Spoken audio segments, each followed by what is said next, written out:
Contra a cultura. O Evangelho clama pelo diferente. Bem-aventurados os pobres em espírito, porque deles é o reino dos céus. Bem-aventurados os que choram, porque serão consolados. Bem-aventurados os mansos, porque herdarão a terra. Bem-aventurados os que têm fome e sede de justiça, porque serão saciados. Bem-aventurados os misericordiosos, porque alcançarão misericórdia. Bem-aventurados os limpos de coração, porque verão a Deus. Bem-aventurados os pacificadores, porque serão chamados filhos de Deus. Bem-aventurados os perseguidos por causa da justiça, porque deles é o reino dos céus. Bem-aventurados são vocês, quando por minha causa os insultarem e os perseguirem, e mentindo disserem todo mal contra vocês. Alegrem-se e exultem, porque é grande a sua recompensa nos céus, pois assim perseguiram os profetas que viveram antes de vocês. 3, 2, 1, gravando. É com essas palavras que a gente começa mais um Contra a Cultura, chegando para você aqui pela Rádio Novo Tempo e através dos nossos podcasts e do canal Cristãos Cansados no YouTube.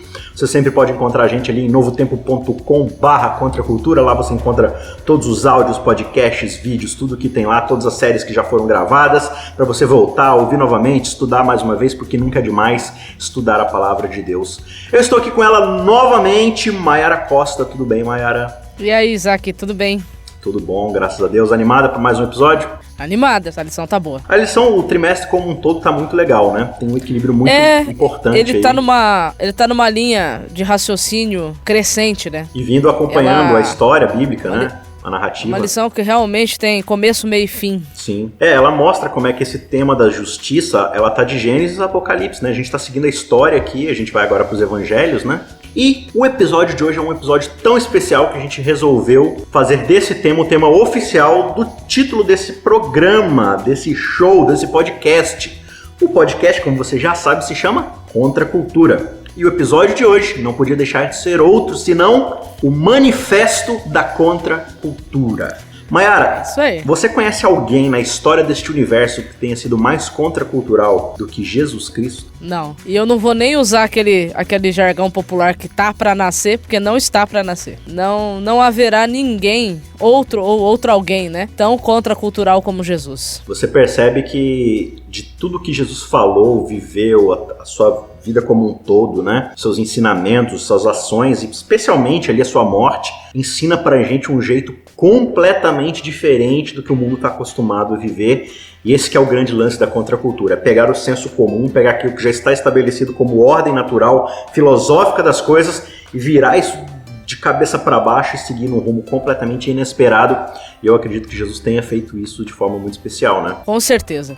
Jesus, ele foi além do senso comum dos seus dias, vai além do senso comum dos nossos dias, porque ele é contracultural, isso daí é inquestionável. Então a gente está vendo, né, como o tema já propôs desde o início, essa questão da justiça, de como devem se portar aqueles que são criados por Deus e regenerados pelo Evangelho. E Jesus aqui ele vai mostrar através dos seus ensinamentos, a gente já começou um pouco no episódio passado a falar ali sobre a questão de como é que Cristo vai introduzir esse tema da justiça. E o primeiro texto que a gente vê importante aqui, que na verdade é o primeiro sermão que Cristo prega, que é o seu texto, o seu manifesto contracultural, é a filosofia que ele vai estabelecer do seu reino. Então veja, tem aquele rumor onde todo mundo está esperando o tal do Messias, aquele que vai vir finalmente estabelecer o reino prometido, o reino de paz, do Shalom, o reino que vai trazer novamente toda a glória que Israel já teve um dia, né, de que Jerusalém já teve um dia no reinado de Davi ali e tudo mais. Então havia toda essa expectativa em cima desse rei que viria estabelecer o seu reino novamente. E muitos ali estavam depositando toda essa expectativa em quem?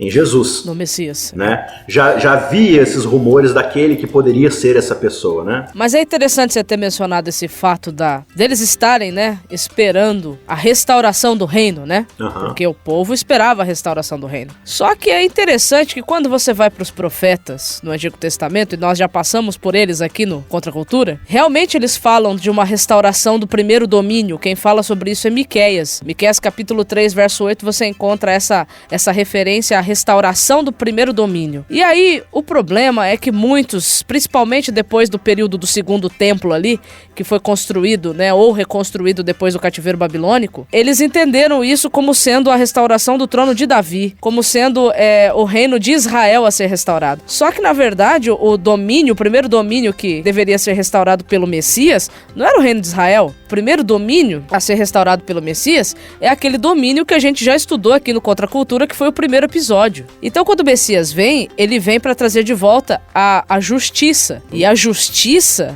ela é algo que a gente acha que tem o senso dela, mas na verdade a gente ainda não entendeu o que é essa justiça que o reino que Jesus Cristo veio implantar quando veio, né? Essa é a expectativa que existe, mas como a gente já falou, Cristo é contra a cultura, né? Então ele vem reestabelecer ali o seu reino, mas existe todo um parâmetro filosófico, todo um paradigma a ser colocado que o pessoal não está esperando que vá acontecer. E aí é que está toda a beleza da coisa, né?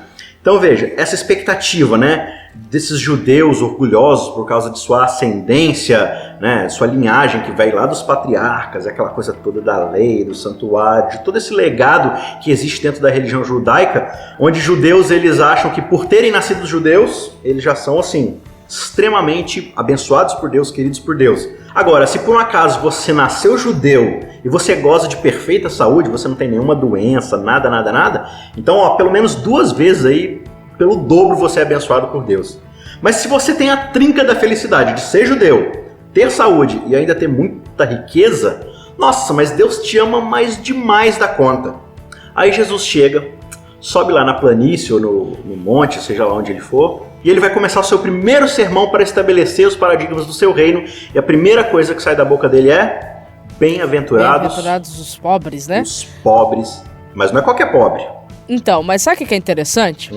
Quando você lê em Lucas capítulo 6, que é o outro registro desse sermão inaugural de Cristo, lá só tá os pobres mesmo. Então, se você lê pela ótica de Lucas, e pelo contexto que vem também depois ali, você pode se sentir tentado a achar que Jesus está dizendo que ser abençoado por Deus é ser pobre no sentido material. Eu não gosto dessas dicotomias, mas é só para fim didático mesmo. Mas quando você vai para Mateus, você tem um aprofundamento um pouquinho maior sobre que tipo de pobreza é essa que Jesus considera ser uma bênção, né, um motivo de felicidade. Né? E aí quando você vai para Mateus capítulo 5, você encontra lá qual é o tipo de pobreza que ele está se referindo, e ali ele está falando sobre a questão de ser pobre de espírito, né? Sobre a questão de ser humilde. Não, e agora você imagina, né, o espectador ali que está ouvindo as palavras de Jesus, ele fala, bem-aventurados os pobres de espírito. Você imagina a explosão, sabe aquele meme do cara fazendo assim, ó, explodindo aquele emoji da cabecinha explodindo. Exatamente, né? Isso é extremamente contra o senso comum daquela época, né? Só que Jesus, então, ele vai dar sequência no seu sermão para estabelecer de fato o que é essa base de justiça do seu reino. Então a gente começa com esse dizer, né? Bem-aventurados os pobres de espírito, aqueles que percebem, olhando para si mesmos, eles notam o quanto eles não são nada. E quanto eles precisam de Deus e dependem de Deus. Esse é o ponto. E aí, Mayara, qual que é a reação natural de alguém que olha para si mesmo e percebe a sua incapacidade? É o verso seguinte. Bem-aventurados os que choram. Os que choram. Por que eles choram? Eles choram porque eles veem a sua total falta de capacidade, o seu desespero, digamos assim, né?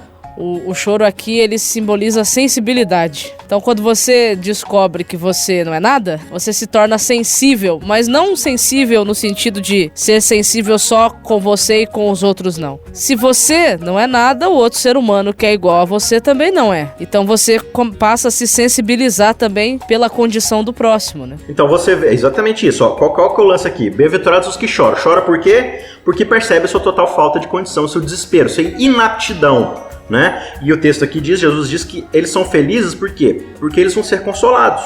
E aí quando eu percebo, como você falou, essa falta de aptidão que eu tenho, logo eu não me coloco como grau de comparação acima dos outros. Então quando eu tenho um olhar para o outro e o outro falha comigo, ele é inapto para comigo, a minha reação para com ele é de raiva, é de briga ou é de mansidão? Aí é de mansidão. E é super interessante a palavra aqui, bem-aventurados os mansos, que para você quiser entender depois mais, né, aprofundadamente essa questão da mansidão, você pode ler o Salmo 37, que lá no Salmo 37 você vai ter explicação do que é ser manso, né? E eu poderia resumir que a mansidão aqui representa não ser vingativo, né? Então se você é humilde, porque você reconhece que você não consegue sozinho, que você depende totalmente de Deus e você se torna sensível, essa sensibilidade faz com que você não se torne alguém vingativo. O Salmo lá tá falando sobre a conquista da terra especificamente, né? Então como Sim, Israel que os tem, mansos né? herdarão a terra, e aí é o Salmo que convida a se agradar do Senhor, confiar do Senhor, entregar o caminho ao Senhor. Confiar nele, o mais ele fará. Por quê? Porque, de novo, se eu já chorei, já percebi que eu sou inapto, isso me levou, né, a chorar diante de Deus. Isso me torna manso por quê? Porque eu sei que minha confiança está nele. Logo, eu não preciso me preocupar. Eu posso me deleitar nele, né? Exato. E a gente pode discutir de várias formas o que é mansidão, o que não é. Mas o próprio Jesus vai dizer: aprendei de mim que sou manso e humilde, né? E humilde. São coisas que estão intimamente ligadas, como a gente já viu lá em Miqueias, né? De novo, ame a misericórdia, faça a justiça, né? E caminhe humildemente com seu Deus. Que é a própria Mas essência uma lição importante que você falou aí, né? Mansidão e humildade, nós não temos isso, né? Então realmente precisamos buscar aprender fora de nós, né? Então, esses mansos que herdarão a terra, de fato que é esse reino que Jesus está colocando, né? De quem é este reino? São daqueles que são mansos, daqueles que se deleitam no Senhor, daqueles que já estão satisfeitos em quem Deus é, né? Isso nos leva a uma percepção, já que a gente está nos colocando, né? Estamos nos colocando debaixo desse reino, de almejar pela justiça, pela plenitude das coisas, né?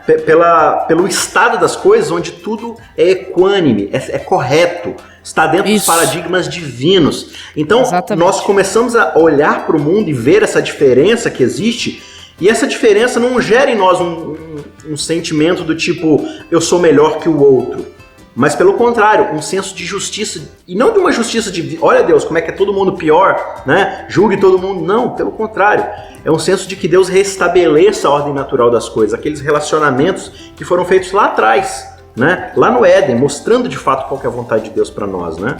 É aí então que a gente vai, né, Mayara, para a próxima bem-aventurança, que é: bem-aventurados, felizes são aqueles que têm fome e sede de justiça, porque serão saciados. Exatamente, amigo. E é engraçado, né, que as bem-aventuranças, elas não podem, assim, ser escolhidas, né? Eu quero uma, mas não quero a outra. Não é o self-service. Não. Ou você é aquilo, ou você não é aquilo. E aí, quando você vai vendo, por exemplo, Jesus estaria incentivando a gente a ser justiceiro, a querer fazer a justiça com as próprias mãos. The Punisher. Será que é isso? Mas quando a gente vai para Lucas capítulo 1 aqui, verso 6, o texto diz o que é ser justo diante de Deus, o que é justiça. E né? O que o texto nos diz? Ele diz assim, que falando de Isabel, né, e Zacarias, os pais de João Batista, o texto vai dizer assim, que ambos, eles eram justos diante de Deus. Por quê? Porque eles viviam irrepreensivelmente em todos os preceitos e mandamentos do Senhor. Então alguém que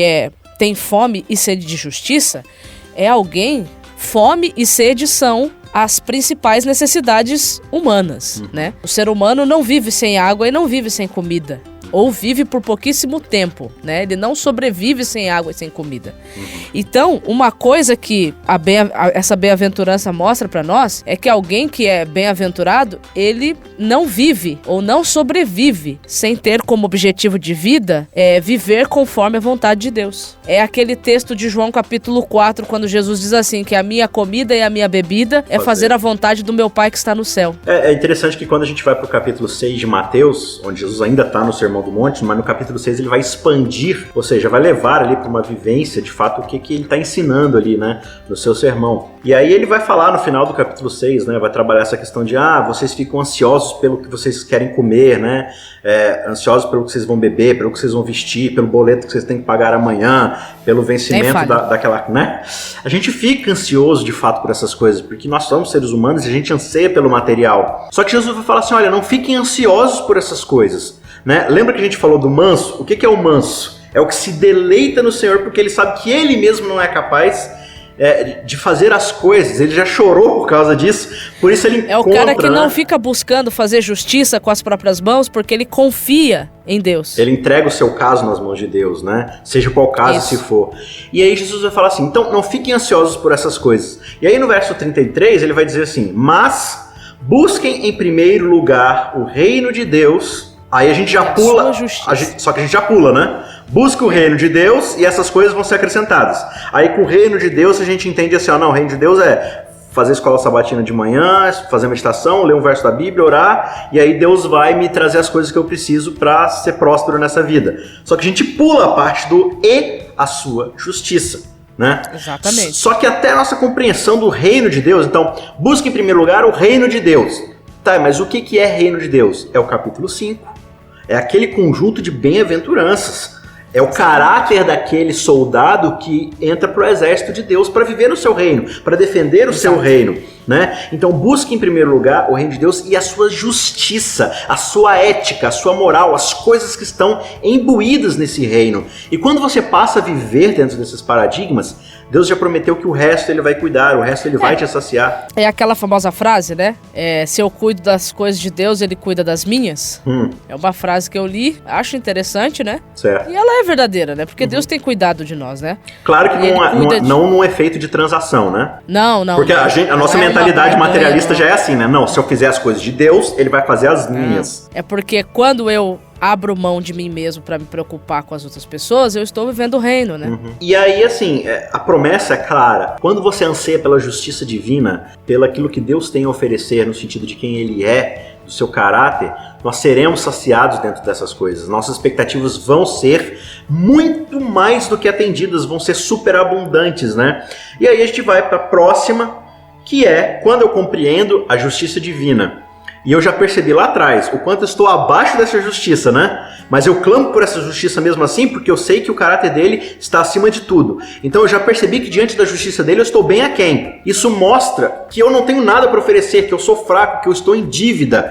Aí eu olho para o meu próximo, que está em dívida comigo, e aqui diz assim, bem-aventurados os misericordiosos, porque alcançarão misericórdia. Aí a gente pode ler assim e achar assim, não, Deus só vai ser misericordioso comigo se eu for misericordioso. Se eu for primeiro. Não. Veja, você já está dentro do reino, entendeu? Você já entende que a misericórdia de Cristo te superabundou. Então não existe uma outra alternativa prática de se relacionar com o outro que não seja o quê? A mesma misericórdia, né? Aí você acaba se tornando alguém desprendido. Você quer um exemplo de misericordioso? A historinha do bom samaritano, né? O bom samaritano, ele é um exemplo de alguém que foi misericordioso porque entendeu que era o reino messiânico, né? Sim. Qual que era o mais coerente daquele samaritano? Esse cara é um cara que faz parte daquele povo que é preconceituoso comigo. Logo, esse cara está em dívida comigo, então eu não tenho necessidade de ajudá-lo. Agora, tem uma questão interessante nessa parábola, acho que vale mencionar, Mayara, quando a gente fala dessa questão da religião, do reino de Deus, das coisas de Deus, né? De dar valor às coisas de Deus. Eu estou fazendo aspas aqui para quem não está assistindo nosso vídeo. Coisas de Deus, que não deixam de ser coisas de Deus sim, mas a nossa postura em relação a elas pode mudar, que é o seguinte. A gente é muito rápido para julgar o sacerdote e o levita que estão passando por aquele caminho e passam de largo como eles fossem simplesmente pessoas que não se importam. Só que existe uma coisa muito interessante ali, é de que eles têm uma justificativa muito bem justificada para fazer o que eles fizeram. Eles estavam cumprindo uma lei de que não podia tocar em cadáveres, senão eles se tornavam impuros, né? Aí tem que ficar se purificando durante vários dias, né? Exatamente. Provavelmente eles já estavam ali atrasados pro serviço do templo, pra alguma coisa assim, e não queriam ficar de fora, né? Vai parecer polêmico o que eu vou dizer agora, mas o amor está acima da lei, né? No sentido, assim, de que ele vem primeiro, né? E se você não tem a lei no seu coração por amor, então você vai se tornar um legalista e vai acabar interpretando essa lei de forma equivocada, né? Paulo vai falar lá em Romanos, né? O amor não faz mal ao próximo, porque o cumprimento da lei é o amor. É o amor, né? Exatamente. Então, sempre que você está diante, e esse é o lance aqui de bem-aventurados os misericordiosos, né? Sempre que você tem na Bíblia duas leis que se conflitam, onde uma pede pela vingança, pela justiça, pelo arroxo, e outra preza pela misericórdia, pelo perdão, qual que tem primazia? Qual que é o fator de desempate? A misericórdia. É uma frase que, se eu não me engano, é de Ellen White, se eu não estou enganado. Sim, acho que já sei qual que ela diz que se nós temos que errar, é melhor errar pro lado da misericórdia do que pro lado eu não lembro qual que é a palavra que ela usa. Severidade, né? Alguma coisa mais ou menos assim. Então, se for pra gente errar, que a gente erre pro lado da misericórdia. E aí, quando a gente já está debaixo dessa misericórdia divina, quando o nosso propósito é a justiça divina, quando a gente está alinhado com isso, não existe, assim, uma outra postura que não seja uma firmeza de coração, de propósito, de estar realmente embasado naquilo que você já observou em Deus e que você está absorvendo, né? E aí a próxima bem-aventurança é: bem-aventurados os limpos de coração, porque verão a Deus. E se você vai lá pro salmista, né, novamente, lá no Salmo 24, por exemplo, você vai perceber que limpo de coração é uma pessoa que tem firmeza de propósito, que não tem um coração dividido, né? Alguém transparente. Isso. Sonda-me para ver se não há em mim algum caminho mau, ou seja, para ver se com a minha intenção eu quero ir para um lado, mas eu estou querendo ir para o outro, na verdade, né? Então eu estou sempre, como diz, acho que é Elias que fala, né? Até quando cocheareis entre dois pensamentos, né? Se o Senhor é Deus, servir... Isso é ter um coração dividido, uma mente dividida, né? Para o judeu, o coração é o centro da vontade, né? Então, coração puro não é alguém que é inerrante, que tem aquela aura de santidade, de convento, sabe? De coisa que ele nada mais o afeta, mas na verdade é alguém que tem um propósito muito fixo, que é estar debaixo da misericórdia divina e poder viver essa misericórdia para o outro. Exatamente. Né? O limpo de coração é alguém sincero, né? E é interessante, né? Bem-aventurado o limpo de coração, porque verão a Deus, porque na verdade só quem é limpo de coração deseja ver a Deus, né? É uma questão de que Deus se torna a minha prioridade máxima, a minha fome, a minha sede, o meu objetivo último. Isso. Né? Era isso que eu ia falar. Então olha quantas coisas que vem antes da limpeza, da pureza de coração, né? Vem humildade, sensibilidade, vem desejo de ter uma vida correta diante de Deus, de ser desprendido. De encontrar a plenitude nele. Ser transparente, não ser vingativo. Perfeito. E aí a gente vai pra antepenúltima aqui, né? Tem a discussão lá na frente se aquelas vão ser uma só ou se são duas, enfim. Mas diz aqui, bem-aventurados os pacificadores. E aí é bem interessante porque... aqui tá uma grande dificuldade do ser humano, né? Ai, Jesus Cristo, essa aqui é difícil. Bem-aventurados os pacificadores, por quê? Porque serão chamados filhos de Deus. Então, se eu não sou um pacificador, e a pacificação aqui, você vai entender ela bem quando Paulo vai comentar sobre essa questão lá em 2 Coríntios capítulo 5, falando em relação ao ministério de reconciliação, né? Então, você ser pacificador aqui é você ser um reconciliador. Por quê? Porque Deus é assim. Se eu não sou muito pacificador, se eu gosto de uma confusão, se eu gosto de causar divisão, se eu gosto de causar discórdia, então eu tô perdido. E qual que é o resultado dessa bem-aventurança? E é bem interessante. É bem-aventurados os pacificadores, porque serão chamados filhos de Deus. E aí tem uma explicação bem interessante que, tipo... naquela época, um filho ele era conhecido pelo emprego do seu pai, né? Então, por exemplo, Jesus era o carpinteiro, filho de José, o carpinteiro. Né? Então, não é esse o filho do carpinteiro lá de Nazaré, aquela coisa toda. Então, aquele ali é o Lucas, o filho do médico, tal, aquela coisa toda. E aqui Jesus fala assim, olha, você quer ter reconhecida a sua filiação a Deus? É quando você é reconhecido como pacificador. Né? Você é reconhecido como filho de Deus porque o emprego de Deus é gerar pacificar. Paz, né? Quando Jesus nasce, qual que é o grande hino que os anjos cantam? Paz na terra aos homens a quem Deus quer bem. Jesus envia seu filho para poder se pacificar com a humanidade, né? E aqui no próprio capítulo 5, se você vai para o verso 43, Jesus está falando várias coisas aqui sobre o que é a justiça no seu reino. Infelizmente, a gente não tem mais tempo para poder explicar tudo, mas eu acho que vale ressaltar o verso 43, que diz assim: vocês ouviram o que foi dito, ame o seu próximo e odeie o seu inimigo.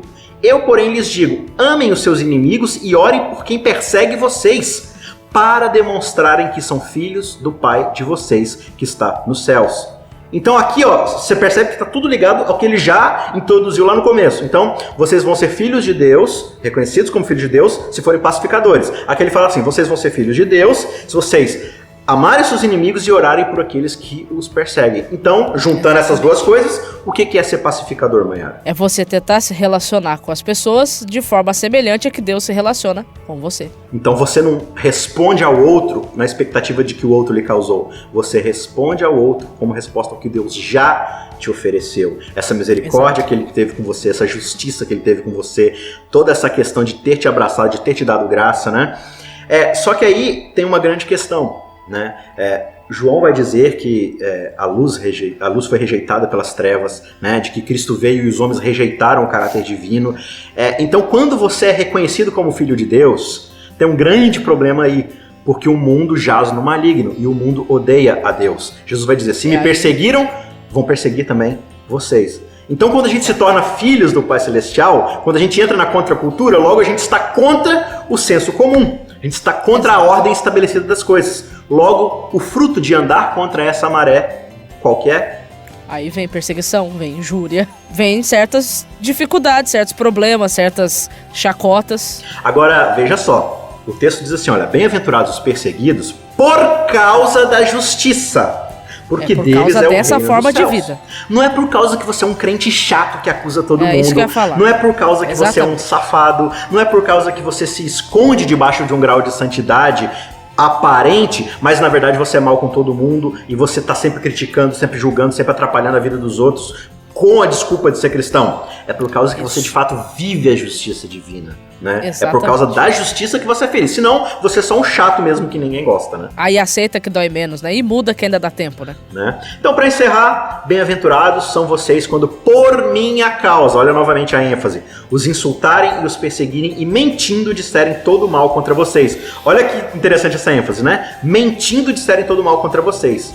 Se eles estiverem falando mal de vocês e for verdade, o texto não é sobre você, né? Tem que ser mentira, né? Se ele tá falando, aquele cara lá, ele é um chato de galocha que guarda o sábado. Ele tá falando a verdade, você é um chato que guarda o sábado, você é um mau caráter, um desonesto no seu trabalho que guarda o sábado. Aí não vale, né? Enfim, alegrem-se, exultem, porque é grande a recompensa de vocês no céu, pois assim também perseguiram aqueles que já faziam parte do meu reino desde os primórdios da coisa, né? Então, Mayara, para encerrar, né, o que a gente observa aqui dentro desse colchete de filosofia divina, de parâmetros do reino de Deus, é uma diretriz do que é o caráter daquele que deseja viver essa contracultura do reino, né? Exatamente. E esse é o convite que ele veio nos fazer, e ele veio pedir para nós, para que, mesmo que nós olhemos para isso e achemos muito difícil, para que o máximo que nós pudermos, para que nós possamos tentar imitar o seu exemplo. E é com essas palavras que a gente se despede em mais um episódio do Contra a Cultura, e a gente espera te encontrar na semana que vem para mais uma discussão da Bíblia. Abração e até lá. Contra a Cultura. O Evangelho clama pelo diferente.